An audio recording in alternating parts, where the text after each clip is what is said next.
제가 자랑할 것이 얼마 없지만 하나님께서 저희 부부에게 작고 귀여운 생명체를 4명이나 주셨습니다. 그래서 잘 키우고 있는데 이 작고 귀여운 생명체들이 하루가 멀다 하고 잘 싸우는 게 큰 문제입니다. 남자아이 둘이고 여자아이 둘이고 혈액형도 A형, B형, O형, AB형 다 있는데 이렇게 잘 섞여 있는데 조화롭고 평온하게 하루를 보내야 되는데 그렇지 않고 참 잘 싸웁니다. 아이들이 싸우게 되면 보다 못한 부모가 개입하게 되죠. 그래서 재판관이 너희가 아니고 부모다라는 것을 알려주게 됩니다. 그런데 오늘 본문이 딱 그렇습니다. 교회와 세상에서 성도가 다툼이 있을 때, 여러 가지 모양의 어려움과 관계의 문제가 있을 때 어떻게 해야 되는지 알려주는 것이 오늘 본문입니다.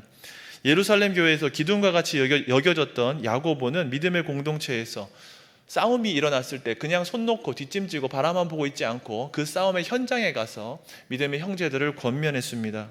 야고보서 4장 처음부터 이 다툼의 문제가 많이 나와 있는데, 다툼의 근본적인 원인은 하나님과 세상 사이에 나눠진 마음이었습니다. 그래서 그 나눠진 마음을 봉합하는 그런 방법으로 하나님 앞에 자신을 낮추라고 했습니다. 오늘 말씀은 지난번에 이 4장 초반부 말씀에 이어지는 내용입니다. 겸손하라, 주 앞에 낮추라 라고 했는데 그 방법이 구체적으로 나옵니다. 공동체와 믿음의 공동체와 세상에서 맞닥뜨리는 여러 가지 문제와 다툼 가운데에서 구체적으로 이 겸손이 드러나는 방법이 어떤 것인지 말해주고 있습니다. 오늘 본문을 통하여서 믿음의 공동체나 세상 가운데 자신을 낮추며 살아가는 방법이 무엇인지 전하고자 합니다. 저는 너는 누구냐라는 제목과 다음과 같은 대지로 설교하겠습니다. 첫 번째, 나는 율법의 입법자나 재판관이 아니라 준행자이다. 둘째, 나는 세상 속에서 잠깐 보이다 없어지는 안개이다. 셋째, 나는 말세를 살면서 선을 행하며 인생을 정산해야 한다. 첫 번째, 나는 율법의 입법자나 재판관이 아니라 준행자입니다. 교회 내에서 발생하는 싸움을 크게 구분해 보면 2가지 정도로 제가 정리해 보았습니다. 첫 번째 다툼은 답이 있는 다툼이고, 두 번째 다툼은 답이 없는 것입니다. 다툼이 없는 게 제일 좋은데 어쩔 수 없이 편이 나눠지고 다툼을 해야 하는 경우도 있습니다. 고린도 교회가 그 예입니다. 고린도전서 11장 18절 19절 제가 읽어보겠습니다.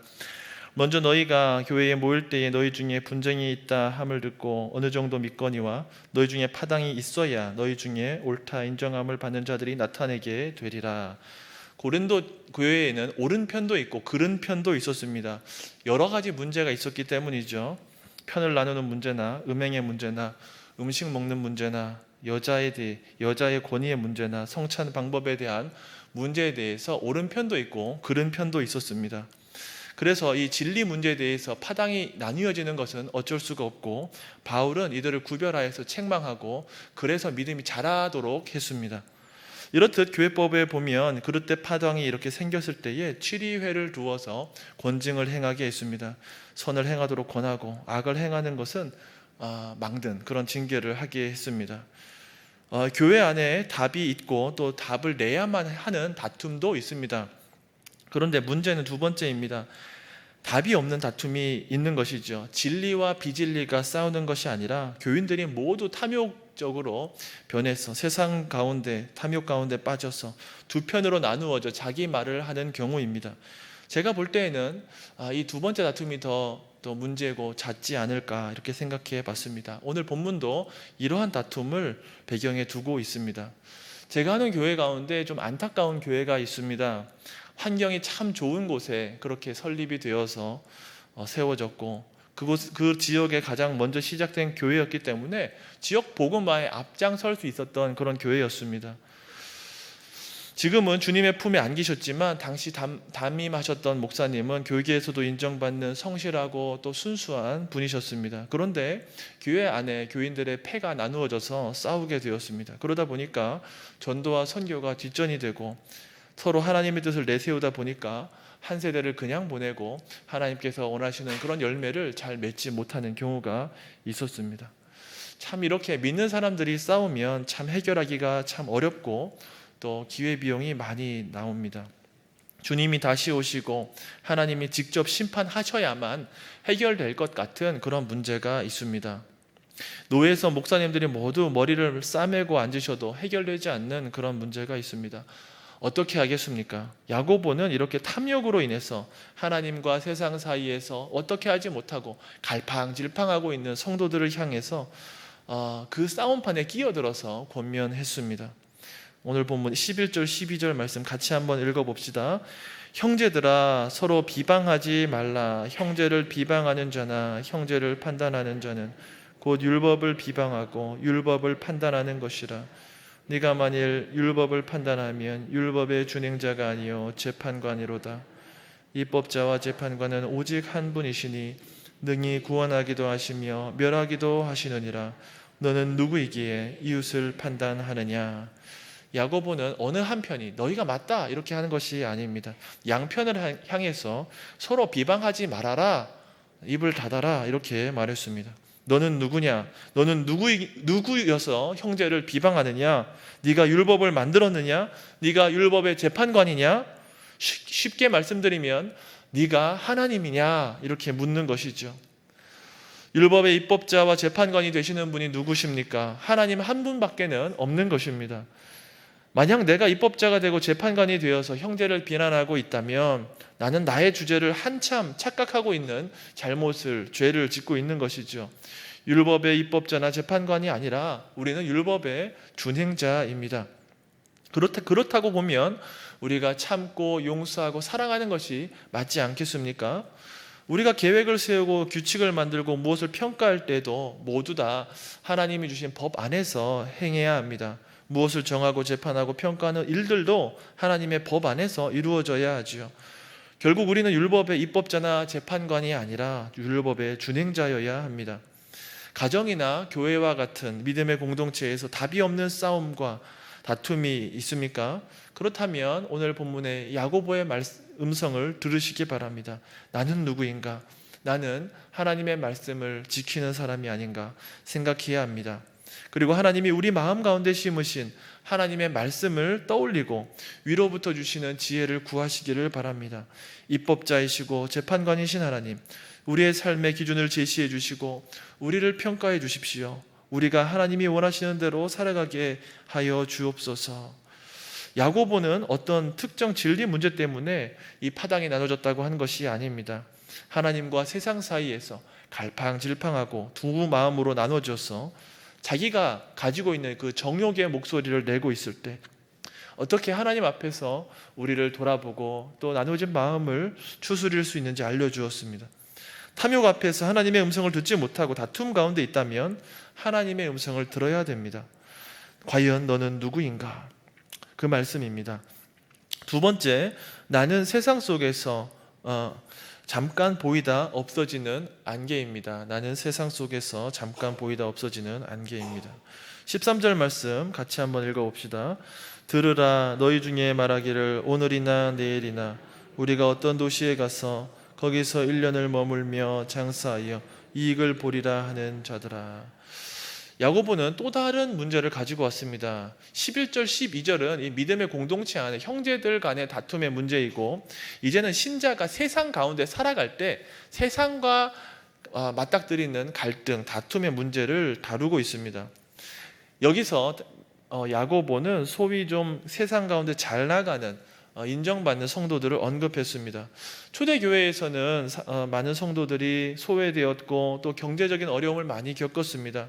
그렇지만 일부 성도들은 세상에서도 인정받고 성공하기도 했습니다. 그 대표적인 업종이 상업이었습니다. 여러분, 이 상업이 쉽지 않습니다. 예나 오늘이나 이 종합 예술입니다. 머리를 많이 써야 됩니다. 무역을 하시는 분들이 계시는데 정말 엘리트들입니다. 외국어도 잘해야 되고 법도 잘 알아야 됩니다. 현지의 사정도 알아야 되고 그 사람들의 문화도 알아야 됩니다. 그리고 리스크를 알아야 되고 리스크를 파악할 수 있어야 되고 리스크를 껴안는 담대한 그 포용성, 배포도 있어야 됩니다. 야고보 당시에는 오늘보다 더 문제가 많이 있었습니다. 운송도 발전하지 못했죠. 그래서 인터넷도 없고, 인터넷이 없으니까 인터넷 쇼핑도 없습니다. 비행기도 없고, 대형 선박도 없고, 물류 창고도 갖춰지지 않고, 또 뭐 냉동 창고 이런 것도 없습니다. 보따리 장사가 주를 이루었고, 잘해야 마차나 선박이 이용되었습니다. 리스크는 오늘보다 훨씬 더 큰 때이고 정치적인 위험성도 더 많이 있었습니다. 지중해의 기후도 변화무쌍했습니다. 그러니까 야고보가 들으라고 하는 이들은 사회적으로 성공했고 능력이 좀 있고 인정받는 상인들이었습니다. 이들은 세상을 잘 알고 있었고 세상의 논리를, 경제에 밝았습니다. 이런 능력자들이 하나님 주신 재능을 잘 가지고 세상과 교회 사이에서 그런 다리 역할, 교두보 역할을 잘 감당하면 좋았을 텐데 그렇게 하지 못했습니다. 오히려 세상에 있는 문제들을 교회 안으로 가지고 와서 교회가 세상처럼 되는데 앞장섰습니다. 15절 16절 말씀 같이 한번 읽어봅시다. 너희가 도리어 말하기를 주의 뜻이면 우리가 살기도 하고 이것이나 저것을 하리라 할 것이오늘 이제도 너희가 허탄한 자랑을 하니 그러한 자랑은 다 악한 것이라. 이들은 말은 참 잘했습니다. 그래서 하나님의 뜻을 운운하면서 설명합니다. 세상에서 거둔 성취를 자랑했고 진리의 말씀을 따라 살아가기보다는 세상 기준과 방법을 더 앞세웠습니다. 장사하는 일, 사업처 어디 멀리 가서 살기도 하고 또 물건을 팔고 이익을 올리는 것, 이런 일들은 하나님의 일과 전혀 상관없는 자신의 일로 생각했습니다. 15절 처음에 보면 주의 뜻이면 이라고 해서 나오는데 이것은 주의 뜻을 전혀 생각하지 않는다라는 말입니다. 말만 주의 뜻 하는데 이들의 마음이나 행실에는 주의 뜻이 전혀 없습니다. 어디 가서 장사할지, 무엇을 팔지, 얼마나 머물지, 얼마나 이익을 남길지 생각하지만 주의 뜻에 대해서 생각하지 않는 이들이었습니다. 야고보는 이 말씀에 야고보서에서 주의 뜻을, 하나님의 뜻을 계속해서 반복해서 전했습니다. 하나님의 뜻은 무엇입니까? 하나님의 뜻은 바로 우리들입니다. 우리들을 재창조하신 것부터 하나님의 뜻입니다. 나도 형제 자매도 모두가 다 하나님의 뜻입니다. 새롭게 된 우리 자체가 하나님의 뜻이지요. 하나님의 뜻 가운데 우리 속에는 하나님께서 심긴 말씀이 자라나고 있습니다. 우리를 택해서 믿음에 부요하게 하시고 높음을 자랑하게 하시고 우리의 말을 다스리시고 긍휼을 베풀고 정결함을 지키면서 인내하며 살아가게 하시는 것, 우리가 변화된 삶을 살아가는 것, 그것 자체가 하나님의 뜻이고 기적입니다. 약속된 생명의 면류관을 우리가 얻는 것이 하나님의 뜻입니다. 그런데 12지파 성도들은 이렇게 가까이에 있고 명료한 하나님의 뜻을 생각하지도 바라보지도 못한 채 세상에서 그저 이익을 조금 남기겠다고 아둥바둥 세월을 낭비하고 허탄한 자랑을 하면서 살아갔습니다. 어떻게 이렇게 분명하고 중요한 하나님의 뜻을 잊을 수 있을까요? 그것은 우리가 세상에서 영원히 사라지지 않을 것이라고 오해했기 때문입니다. 나중에 하나님을 만나지 않을 것이라고 착각했기 때문입니다. 본문 앞에서 내가 하나님의 권위를 가지고 있다, 내가 하나님처럼 권위가 있는 사람이다 이렇게 착각했다면 오늘 본문에서는 하나님의 그 존재성처럼 영원 불변할 것이다, 세상에서 계속 살아갈 것이다 그렇게 착각한 것입니다. 마태복음 16장 26절 말씀입니다. 같이 한번 읽어봅시다. 사람이 만일 온 천하를 얻고도 제 목숨을 잃으면 무엇이 유익하리요? 사람이 무엇을 주고 제 목숨과 바꾸겠느냐? 온 천하를 얻었지만 자신의 생명을 잃으면 얼마나 불행합니까? 이익이 하나도 없습니다. 전혀 계산을 못하는 것입니다. 야고보는 이런 예수님의 말씀을 종말론적으로 각색해서 표현했습니다. 바로 자기 생명을 잠시 있다가 사라지는 안개와 맞바꾸는 그런 사람이 있다라고 묘사하는 것입니다. 마치 이런 사람은 밭에 감춘 보화를 찾아냈지만 이 보화를 담보로 다시 세상에 땅을 사고 집 사고 냉장고 사고 그런 사람입니다. 이렇게 어리석은 계산을 왜 하게 될까요? 금방 사라질 안개 같은 세상 유혹에 이끌렸기 때문입니다. 바로 지금 여기에 임하는 현세주의 복을 바라보는 나뉘어진 마음이 있었기 때문입니다. 세상의 마음이 나눠진 자는 이 세상이 사라질 것도, 나 역시 하나님의 심판대 앞에 서게 될 존재라는 것도 잊어버린 사람입니다. 그래서 하나님도 생각나지 않고 나의 도움이 필요한 이웃도 바라보지 못한 것입니다. 오히려 이웃을 억압하고 착취하는 편에 서고 마는 것이죠. 야고보는 세상 속에 사는 그리스도인의 기준과 삶의 목표에 대해서 도전하고 있습니다. 하나님 앞에서 그 삶의 목표를 분명하게 제시하는 것입니다. 세상의 방법과 성취를 자랑하는 것이 아니라 하나님의 뜻 가운데에서 한 사람 한 사람을 높여주는 그런 삶을 살아가라고 했습니다. 4장 14절 말씀 같이 한번 읽어봅시다. 내일 일을 너희가 알지 못하는도다. 너희 생명이 무엇이냐? 너희는 잠깐 보이다가 없어지는 안개니라. 세상 역사와 문화를 읽어낼 수 있고 계절의 흐름을 알고 놀라운 수완을 발휘했다고 하지만 곧 닥칠 하나님의 심판을 읽지는 못했습니다. 그 심판을 잊어버리면서 살아갔습니다. 야고보서 1장 11절에 이렇게 말씀하고 있습니다. 해가 돋고 뜨거운 바람이 불어 풀을 말리면 꽃이 떨어져 그 모양의 아름다움이 없어지나니 부한자도 그 행하는 일에 이와 같이 쇠잔하리라. 결국 세상의 기준과 가치는 풀과 꽃의 아름다움이 금세 사라지는 것처럼 잠깐 보이다가 없어지는 안개라는 것을 계산하지 못했습니다. 세상에서는 참 지혜롭다, 능력이 있다 그렇게 평가받았을지 모르지만 위로부터 오는 지혜가 전혀 없었기 때문에 이 인생을 바르게 살아가지 못한 것입니다. 사랑하는 성도 여러분, 우리가 항상 예배당 안에서 살아가는 것이 아닙니다. 오히려 세상에서 살아가는 시간이 더 많습니다. 학교나 직장이나 사회 모두 하나님의 다스림이 온전히 구현되지 않는 곳입니다. 아직은 그렇습니다. 이렇게 세상 속에서 살아갈 때 교회에서 사용하지 않는 말과 행동을 사용하면서 또 교제하게 됩니다. 교류하게 됩니다. 여러 가지 시험과 어려움을 만나게 됩니다. 여기에 대한 해답, 여기에 대한 지혜를 얻고 싶지 않으십니까? 우리는 세상 가운데 살아가면서 돈 문제에 얽혀서 싫은 소리 해야 할 수도 있습니다. 세상의 질서와 문화를 무시할 수가 없습니다. 그렇다고 우리가 불신자들과 똑같이 말하고 또 살아갈 수도 없는 노릇입니다. 불신자들과의 관계를 모두 다 끊어낼 수도 없습니다. 유혹과 혼란이 존재하는 참 어려운 요지경 세상입니다. 이런 세상에서 우리는 다투지 않고 온전한 마음으로 주의 복음을 전하면서 살아갈 수 있을까요? 내가 누구인지, 내가 어떤 존재인지 알아야 합니다. 우리는 내일에는 사라질 잠깐 보이다 없어지는 안개와 같은 존재입니다. 세상에서 살아가면서 내가 누구인지 매일 물으면서 정말 중요한 것이 무엇인지, 나에게 주어진 시간과 자원을 어떻게 사용하는 것이 바람직한지 매일매일 바르게 셈하시며 살아가는 참으로 지혜로우신 성도님들 되시기를 바랍니다. 세 번째, 나는 말세를 살면서 선을 행하며 인생을 정산해야 합니다. 제가 당근 온도가 50도가 넘습니다. 개념을 모르실 수도 있는데 중요한 게 아닙니다. 물건을 한번 팔아보겠다고 당근에 하나 올렸는데 사겠다는 연락이 왔습니다. 아싸 하고 약속을 잡았습니다. 저녁 7시 30분에 보자고 했는데 애들 밥 먹이고 씻기고 그리고 제가 밥을 먹다가 아내가 해준 반찬이 너무 맛있어서 10분을 늦어버렸습니다. 10분 늦어서 미안합니다 하고 제가 늦었으니까 가져다 드리고 좀 깎아드리고 했는데 돌아선 그분의 마음, 당근님의 마음을 돌리지 못했습니다. 마음 문이 닫히고 대화에 차단되어 버렸습니다. 당근 역사에 씻을 수 없는 오점이 쌓이게 된 것입니다. 이게 당근 온도가 떨어진단 말입니다. 그런데 말입니다, 당근 거래와 비교할 수 없는 인생의 정산이 우리 앞에 있습니다. 그건 심판하실 주님이 하시는 인생 정산의 날입니다. 5장 1절에서 4절 말씀 같이 한번 읽어봅시다. 들으라 부한 자들아, 너희에게 임할 고생으로 말미암아 울고 통곡하라.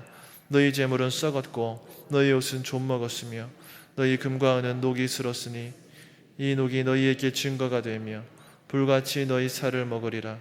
너희가 말세의 재물을 쌓았도다. 보라, 너희 밭에서 추수한 품꾼에게 주지한 싹시 소리 지르며 그 추수한 자의 우는 소리가 만군의 주의 귀에 들렸느니라.